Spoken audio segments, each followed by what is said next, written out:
वात रक्त निदान। धन्वंतरी जी ने कहा, हे सुश्रुत, अब मैं आपको वात रक्त निदान बतलाऊंगा, उसे सुने।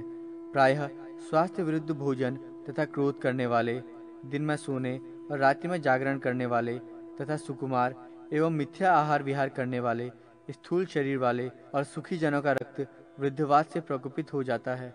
चोट लगने से अथवा वमन एवं विरेचन आदि द्वारा शुद्ध न होने वाले मनुष्यों का रक्त दूषित हो जाता है। वात दोष पैदा करने वाले एवं शीतल पदार्थों के सेवन से वायु वृद्धि होती है। वो क्रुद्ध होकर विमार्गगामी हो जाता है। इस प्रकार से प्रवाहमान रक्त स्रोतों से अवरुद्ध होकर पहले रक्त को ही दूषित करता है, तदनंतर मांसादिक अन्य धातुओं को भी दूषित करता है। पहले गुदा भाग को पीड़ित कर बाद में ये संपूर्ण शरीर में फैल जाता है। इस वात दूषित रक्त को वात रक्त कहा जाता है। विशेष रूप से ये दोष वमनादि उपद्रवों तथा पांव लटकाकर बैठने वाली सवारी आदि से होता है। कुष्ठ रोग के जो पूर्व रूप होते हैं, प्रायः वे ही वात रक्त रोग के भी होते हैं। इस रोग के होने पर घुटना, जंघा, उरु, कटी, स्कंध, हाथ, पैर और संधि स्थानों में खुजली, स्फुरण, सूचिका भेद, गुरुता और इंद्रिय शून्यता के दोष होते हैं। ये दोष बार बार उत्पन्न होकर शांत हो जाते हैं और पुनः उभर आते हैं। कभी दोनों पैरों के मूल भाग में आश्रय लेकर अथवा कभी दोनों हाथों के मूल में स्थित होकर ये कुपित वात रक्त दोष प्राणी के संपूर्ण शरीर को वैसे ही परिव्याप्त कर लेता है जैसे चूहे का विष कुपित होकर धीरे धीरे पूरे शरीर में व्याप्त हो जाता है। ये वात रक्त सर्वप्रथम रोगी के चर्म भाग पर उत्पन्न होकर मांस भाग में आश्रय ग्रहण करता है। उसके बाद सभी धातुओं को आश्रय बना लेता है। इसे गंभीर नामक वात रक्त कहते हैं। उत्तान वात रोग में रोगी के कटी आदि स्थानों का चर्म ताम्र या श्याम वर्ण का हो जाता है। वहां पर शोथ तथा ग्रथित पाक उत्पन्न होता है।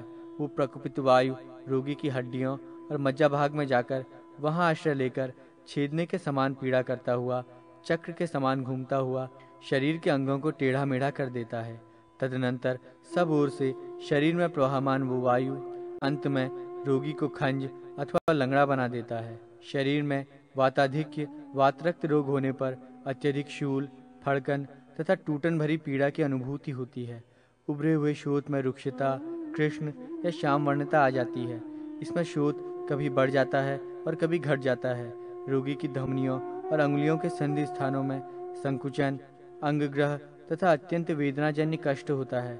इसमें शीतल पदार्थों से अरुचि एवं उसके सेवन से वृद्धि, स्तंभन, कंपन और इंद्रिय शून्यता के दोष भी आ जाते हैं। रक्ताधिक वातरक्त रोग में शोथ अत्यंत पीड़ा से युक्त होता है। इसमें सूचिका भेदजन्य पीड़ा भी होती है। इसका वर्ण तांबे के समान होता है। ये चुनचुनाता भी रहता है। इसमें ललाई रहती है तथा खुजली और क्लेद होता है। स्निग्ध पदार्थ लगाने से, उसे रुक्ष रखने से शांति नहीं मिलती। पित्ताधिक वातरक्त में अत्यंत दाह, सम्मोह, स्वेद, मूर्छा, मद, तृष्णा, स्पर्श, असहत्व, अत्यधिक पीड़ा, शोथ, पक्कर फूटने वाला फोड़ा तथा अत्यंत ऊष्मा के लक्षण दिखाई देते हैं। कफाधिक वातरक्त में कठोरता, भारीपन, शून्यता, स्निग्धता, शीतलता, खुजली और मंद पीड़ा होती है। द्वंद्व दोष में 2 तथा त्रिदोषज में 3 दोषों के लक्षण उभरते हैं। उनमें एक दोषजन्य रोग अपेक्षित चिकित्सा से साध्य है। द्वंद्व दोष नामक वातरक्त रोग अथक चिकित्सा उपचार के द्वारा रोका जा सकता है, किंतु जो रोग त्रिदोषजन्य है उसे तो छोड़ देना चाहिए। उसकी शांति के लिए प्रयास करना व्यर्थ है, वह असाध्य होता है। इनमें रक्तपित्त जन्य वात रोग तो बड़ा ही कठिन माना गया है। प्रकुपित वायु रोगी के शरीरस्थ अंग विशेष के रक्त को नष्ट करके उसके संधि स्थानों में प्रविष्ट हो जाता है। तदनंतर परस्पर एक दूसरे को भली प्रकार से अवरुद्ध करके तज्जनित वेदना से वो रोगी के प्राणों का अपहरण करता है। प्राण, व्यान, समान, अपान और उदान, इस पंचात्मक वायु समूह के बीच प्राणवायु जब रुक्षता, चंचलता, लंघन, अतिशय आहार, अभिघात, मलमूत्रादिक वेग अवरोध तथा कृत्रिम वेग संचालन के प्रयास में कुपित होकर नेत्रादिक इंद्रियों में उपघात करता है, तो उसके कारण पीनस, दाह, तृष्णा, खांसी और श्वासादि के रोग उत्पन्न होते हैं। कुपित उदान वायु जत्रु, ठोड़ी और मूर्धा में आश्रय लेकर कंठावरोध, मलभेद, वमन, अरुचि, पीनस तथा गलगंड आदि दोषों को जन्म देता है। अत्यधिक दूर की यात्रा, स्नान, अतिशय क्रीड़ा, अत्यंत विषय भोग की चेष्टा, स्वास्थ्य विरुद्ध व्यवहार, रूक्षता, भय, हर्ष तथा विषाद के कारण प्राणी के शरीर में स्थित व्यान नामक वायु दूषित हो उठता है। तदनंतर वो रोगी के पुरुषत्व, उत्साह और शक्ति का ह्रास कर देता है। उसके चित्त में शोक तथा विभ्रम की स्थिति उत्पन्न हो जाती है। उसे ज्वर, संपूर्ण शरीर में सूची का भेद के समान वेदना, रोमांच, स्पर्श शून्यता, कुष्ठ, विसर्प और सभी अंगों में पीड़ा होती है। स्वास्थ्य विरुद्ध अजीर्णकर, शीतल तथा संकीर्ण दोष से पूर्ण भोजन, असामयिक शयन और जागरण आदि से समान नामक वायु दूषित हो जाता है। इसके प्रकोपित होने से शूल, गुल्म, ग्रहणी आदि सामान्य यकृतजन्य तथा कामाश्रित रोगों की उत्पत्ति होती है। अत्यंत रूक्ष तथा भारी अन्न के सेवन, मलमूत्र का वेग रोकने, अतिशय भार ढोने, वाहन की अधिक सवारी करने, मदिरापान, अत्यधिक देर तक खड़े होने तथा अधिक घूमने फिरने से अपान वायु कुपित हो जाता है। वो प्रकुपित वायु प्राणी के शरीर में पक्वाशय से आश्रित समस्त रोगों को उत्पन्न करता है। इसके अतिरिक्त रोगी के शरीर में मूत्र, वीर्य, अर्श तथा मलावरोध आदि से संबंधित बहुत से रोग प्रकट हो जाते हैं। तंद्रा, स्तिमिता, गुरुता, स्निग्धता, अरुचि, आलस्य, शैत्य, शोथ, अग्निमांद्य, कटु और रुक्ष पदार्थों की अभिलाषा आदि लक्षणों से युक्त वायु को साम अर्थात आम सदृश कहते हैं। जिसमें तंद्रा आदि के विपरीत लक्षण होते हैं, वो वायु निराम कहलाता है। साम निराम के लक्षण बताकर अब वायु के आवरण और भेदों का वर्णन किया जाता है। पित्त दोष से आवृत वात विकार होने पर दाह, तृष्णा, शूल, भ्रम और आंखों के आगे अंधकार छा जाता है। कटु, उष्ण, अम्ल तथा लवण के प्रयोग से रोगी में विदाह और शीत की अभिलाषा बढ़ जाती है। कफावृत्त वात विकार में रोगी शीतल, रुक्ष और उष्ण भोजन करने का इच्छुक होता है। उसको शीतलता, भारीपन, शूल, लंघन, अग्निदाह, कटुघृतयुक्त मुख तथा अधिक तृष्णा के दोष घेर लेते हैं। इस कफावृत्त रोग में अंग दर्द, उबकाई और अरुचि भी होती है। रक्तावृत वात रोग होने पर रोगी के चर्म तथा मांस में दाह और पीड़ा अधिक होती है। रोगी के शरीर में लाल वर्ण का शोथ हो जाता है और मंडलाकार चकत्ते पड़ जाते हैं। वायु के मांसाश्रित होने पर शोथ बड़ा कठोर लगता है। उस रोगी को उबकाई आती है और शरीर में छोटी छोटी फुंसियाँ निकलने लगती हैं। ऐसे शोथ में रोमांच भी होता है और शरीर चींटियों से व्याप्त हुए के समान प्रतीत होता है। मेद से आवृत वायु विकार में ये शोथ शरीर में चलायमान, मृदु तथा शीतल होता है और अरुचिकर भी होता है। मेदा से आवृत वात अन्य वात रोगों की अपेक्षा अत्यंत कष्ट साध्य है। इसको आढ़्यवात के समान समझना चाहिए। इस रोग के होने पर उत्पन्न हुआ शोथ स्पर्श तथा आच्छादन करने से उष्ण तथा आवरण हटा देने पर शीतल लगने लगता है। वायु के मज्जावृत शोथ होने पर उक्त लक्षण के विपरीत लक्षण दिखाई देते हैं। उसमें फैलाव और कसाव होता है, शूलजनित पीड़ा होती है तथा दोनों हाथों से मर्दन करने पर रोगी को सुख प्राप्त होता है। शुक्रावृत वात शोथ होने पर शुक्र में अधिक वेग नहीं रह जाता। वायु के अन्न से आवृत होने पर भोजन करने पर रोगी के कुक्षि भाग में पीड़ा होती है और भोजन के पच जाने पर पीड़ा शांत हो जाती है। मूत्र से वायु के आवृत हो जाने पर मूत्र का निकलना बंद हो जाता है और वस्ति स्थान में वेदना होने लगती है। वायु के द्वारा पुरीश के आवृत होने पर गुह्य भाग में विशेष प्रकार का विबंध हो जाता है। आरे से काटने पर होने वाली पीड़ा के समान रोगी को पीड़ा होती है। ऐसे वातरक्त दोष के आवरण रोग में ज्वर से पीड़ित रोगी यथाशीघ्र धराशायी होकर मूर्छित हो जाता है। विबंध द्वारा मल पीड़ित होकर सूखा हुआ बड़ी कठिनता से और बहुत देर में निकलता है। वायु द्वारा सभी धातुओं के आवृत होने पर रोगी के कटि प्रदेश, वंशण और पीठ में पीड़ा होती है। विलोम भाव को प्राप्त हुआ वायु रोगी के हृदय को पीड़ित करता है। पित्तज दोष से प्राणवायु के आवृत होने पर भ्रम, मूर्छा, पीड़ा तथा दाह का उपद्रव रोगी के शरीर में होता है। पित्त से व्यानवायु के आक्रांत होने पर पीड़ा, तंद्रा, स्वरभ्रंश और संपूर्ण शरीर में दाह की उत्पत्ति होती है। समान वायु के आवृत होने पर क्रमशः अंग चेष्टा, अंग भंग, वेदना सहित संताप, ताप विनाश, पसीना, रूक्षता और तृष्णा का उपद्रव होता है। अपान वायु के आवृत होने से रोगी के शरीर में दाह होता है और उसके मल का वर्ण हल्दी के समान पीला हो जाता है। स्त्रियों में रजवृद्धि या रोग वृद्धि, ताप, अनाह तथा प्रमेह नामक रोग भी उसके शरीर में जन्म ग्रहण कर लेते हैं। श्लेष्म के द्वारा प्राणवायु के आवृत होने पर नाद स्रोत में अवरोध, खखार, स्वेद, श्वास तथा निश्वास इनमें विविधता होती है। उदान वायु के कफ से आवृत होने पर शरीर में भारीपन, अरुचि, वाक्रोध, स्वरक्षय, बल और वर्ण का नाश होता है। व्यान वायु के कफ से आवृत होने पर पर्व और अस्थियों में जकड़न, संपूर्ण शरीर में भारीपन, अत्यधिक स्थूलता आ जाती है। समान वायु के कफ से आवृत होने पर कर्मेंद्रियों में अज्ञानता, शरीर में पसीने की कमी, अग्निमंदता तथा अपान वायु के कफ से आवृत होने पर मलमूत्र की अधिक प्रवृत्ति होती है। इस प्रकार वातरक्त रोग 22 प्रकार का माना गया है।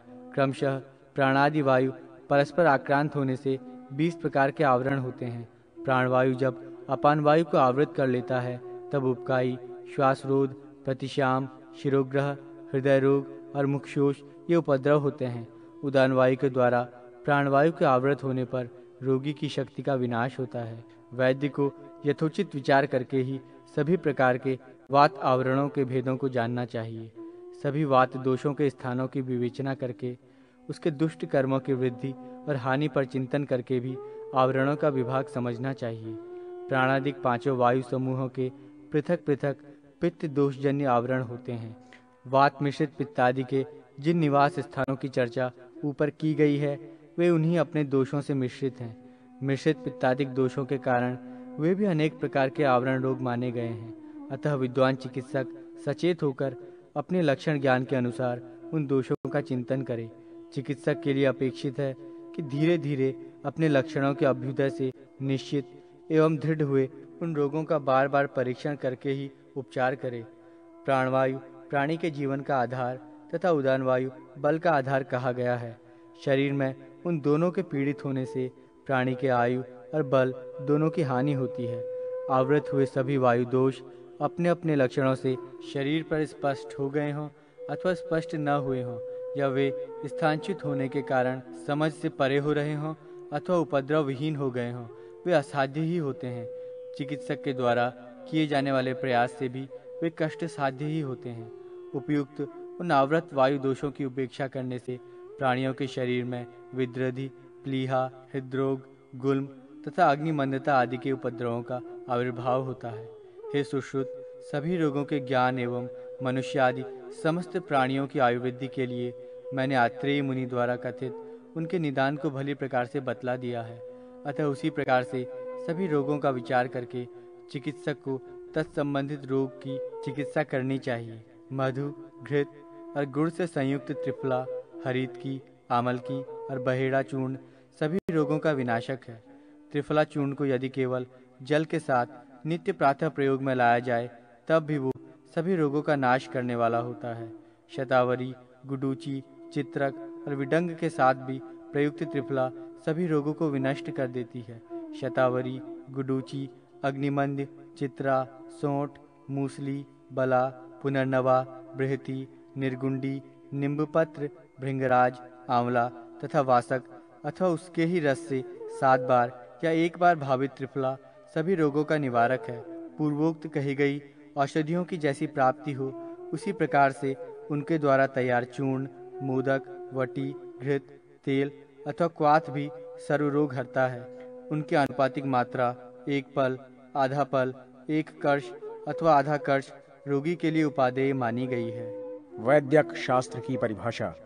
धन्वंतरी जी ने कहा, हे सुश्रुत, प्राणियों के जीवन की रक्षा के कारण स्वरूप समस्त रोग विनाशक सिद्ध औषधीय योगसार का संक्षेप में वर्णन कर रहा हूं, उसे आप सुने। वर्षा ऋतु में कसैले, कटु, तिक्त और रुक्षादि गुणों वाले खाद्य पदार्थों के सेवन से चिंता, मैथुन, व्यायाम, भय, शोक, रात्रि जागरण करने तथा उच्च स्वर में बोलने से, अधिक भार वहन तथा सामर्थ्य से अधिक शारीरिक शक्ति का प्रयोग करने से एवं भोजन के पाचन काल में और संध्या समय में प्राणियों के शरीर की वायु कुपित हो जाती है। ग्रीष्म और वर्षा ऋतु के मध्यकाल में उष्ण, अम्ल, लवण, क्षार, कटु एवं अजीर्ण भोजन, तेज धूप, अग्नि, संताप, मद्यपान तथा क्रोधावेग का अवरोध करने से प्राणियों का पित्त प्रकुपित होता है। ये दोष ग्रीष्म काल की अर्धरात्रियों में भी हो सकता है। वसंत ऋतु में स्वादिष्ट, अम्ल, लवण, स्निग्ध, भारी और शीतल भोजन का अधिक प्रयोग, नवान्न, चिकने पदार्थ तथा दलदल वाले स्थानों में विचरण, मांसादि सेवन, सहसा व्यायाम से विरक्ति, दिन में शयन, शय्या और आसनादिक सुखोपभोग प्राप्त करने से और भोजन के अंत में प्राणियों का कफ संक्षुब्ध हो उठता है। शारीरिक कर्कशता, संकोच, सूचिका भेद पीड़ा, विष्टंभ, अनिद्रा, रोमांच, स्तंभ, शुष्कता, श्यामत्व, अंग विभ्रंश, बलहानि और परिश्रम जन्य थकान आदि के उपद्रव वात दोष के लक्षण हैं। अतः उन सभी उपद्रवों से समन्वित रोग को वातात्मक रोग कहना चाहिए। दाह, पैर में जलन, पसीना, क्रोध, परिश्रम, कटु, अम्ल, शव समान दुर्गंध, स्वेद राहित्य, मूर्छा, अत्यंत तृष्णा, भ्रम, हल्दी के समान पीला और हरा रंग होना, ऐसे लक्षणों वाला मनुष्य पित्त दोष से समन्वित माना जाता है। शरीर में स्निग्धता, माधुर्य, बंधन के समान पीड़ा होना, निश्चेष्टता, तृप्ति, संघात, शोथ, शीतलता की अनुभूति, भारीपन, मलाधिक्य, खुजली और अधिक निद्रा, ये सब लक्षण कफ से उत्पन्न होते हैं।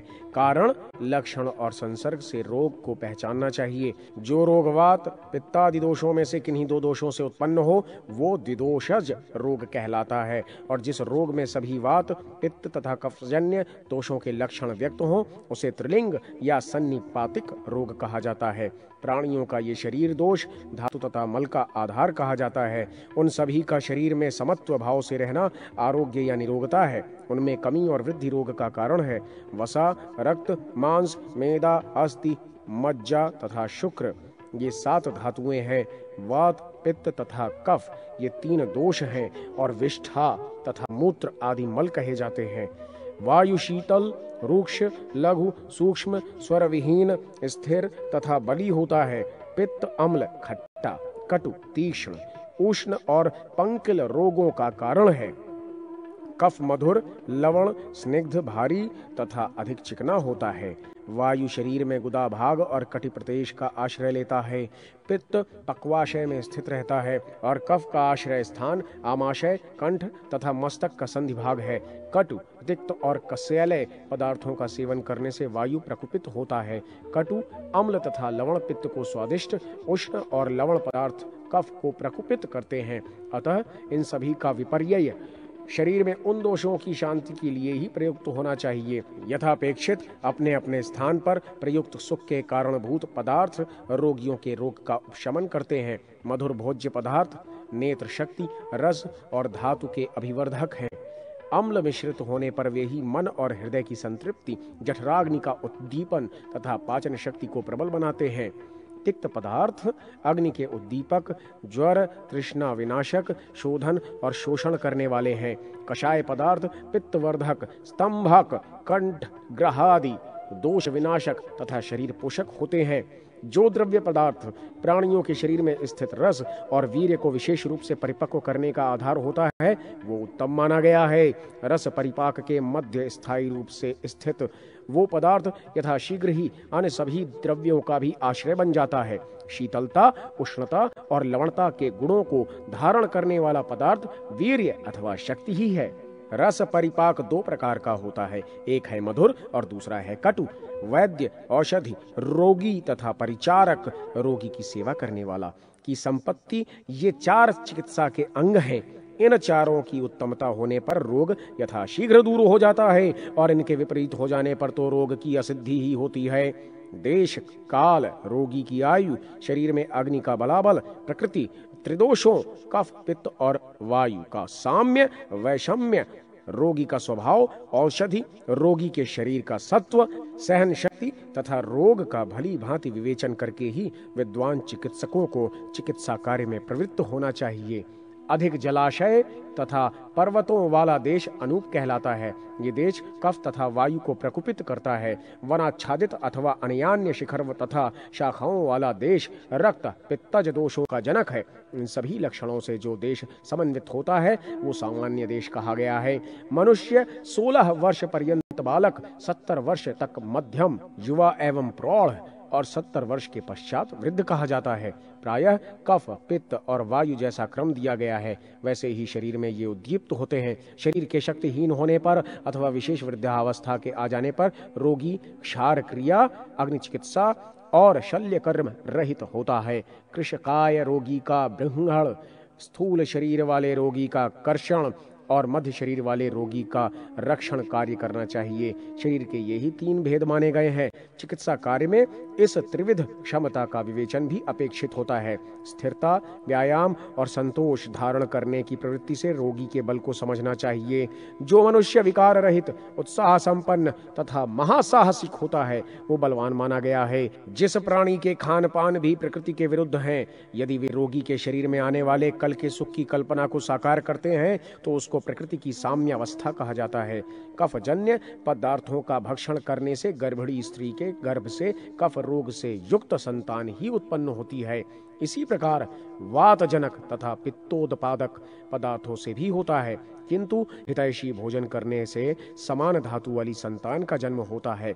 कृशकाय, रूक्ष, अल्पकेश, चंचल चित्त तथा स्वप्न में बहुत बोलने वाला व्यक्ति वात प्रकृति वाला होता है। असमय में ही जिसका बाल सफेद हो गया हो, गौर वर्ण वाला, स्वेद एवं क्रोध युक्त, बुद्धिमान और स्वप्न में भी तेज देखने वाला मनुष्य पित्त प्रकृति से समन्वित कहा गया है। स्थिर चित्त, सूक्ष्म स्वर, प्रसन्न, स्निग्ध केश तथा स्वप्न में जल और पत्थर देखने वाला पुरुष कफ प्रकृति से संबंधित होता है। मिश्रित लक्षणों के होने पर प्राणी को द्विदोषज तथा त्रिदोषज मानना चाहिए। प्राणी में उक्त दोषों का इतर भाव होने पर जिस दोष के अधिक लक्षण दिखाई देते हों, उसी के अनुसार उसकी प्रकृति का निर्धारण होता है। मंद, तीक्ष्ण, विषम और सम, ये वात, पित्त आदि की 4 अवस्थाएं हैं। कफ, पित्त तथा वायु की अधिकता और समता से जठराग्नि भी भिन्न प्रकार की हो जाती है। शरीर में सदैव जठराग्नि की समता की रक्षा करनी चाहिए। विषम स्थिति आने पर वात निग्रह करना चाहिए। तीक्ष्णावस्था होने पर पित्त दोष का प्रतिकार और मंदावस्था में कफ का शोधन आवश्यक माना गया है। सभी रोगों की उत्पत्ति के कारण अजीर्ण और मंदाग्नि दोष हैं। आम, अम्ल, रस तथा विष्टम्भ, ये 4 उसके लक्षण हैं। आम दोष होने पर विसूचिका, हृदय रोग और आलस्यादि के उपद्रव होते हैं। ऐसा विकार होने पर वच, कटु फल और लवण मिश्रित जलपान कराकर रोगी को वमन कराना चाहिए। अम्ल दोष होने पर प्राणी में शुक्र का अभाव, भ्रम, मूर्छा और तृष्णा आदि के दोष जन्म लेते हैं। इस अवस्था में अग्नि पर बिना पकाया हुआ शीतल जल, वायु का सेवन रोगी के लिए अपेक्षित है। रस दोष होने पर शरीर भंग, शिरोजाड्य तथा भोजन की अनिच्छा आदि से संबंधित उपद्रव होते हैं। इस दोष के होने पर दिन में निद्रा और उपवास का परित्याग करना चाहिए। विष्टम्भ दोष होने पर शूल, गुल्म, अरुचि और मलमूत्र जनित उपद्रव होते हैं। इस दोष की वृद्धि होने पर स्वेदन क्रिया तथा लवण मिश्रित जलपान करने का विधान है। आम, अम्ल और विष्टब्ध के लक्षणों का जन्म क्रमशः कफ, पित्त तथा वायु दोष के कारण होता है। विद्वान व्यक्ति को इन दोषों के होने पर हींग, त्रिकटु, शुंठी, पिंपली और मरिच एवं सेंधा नमक का लेप उदर भाग पर करके उसका निवारण करना चाहिए। दिन में सोने से सभी प्रकार के अजीर्ण रोगों का विनाश होता है। अहितकर अन्नों का प्रयोग करने से शरीर में उनके रोग समूहों की उत्पत्ति होती है।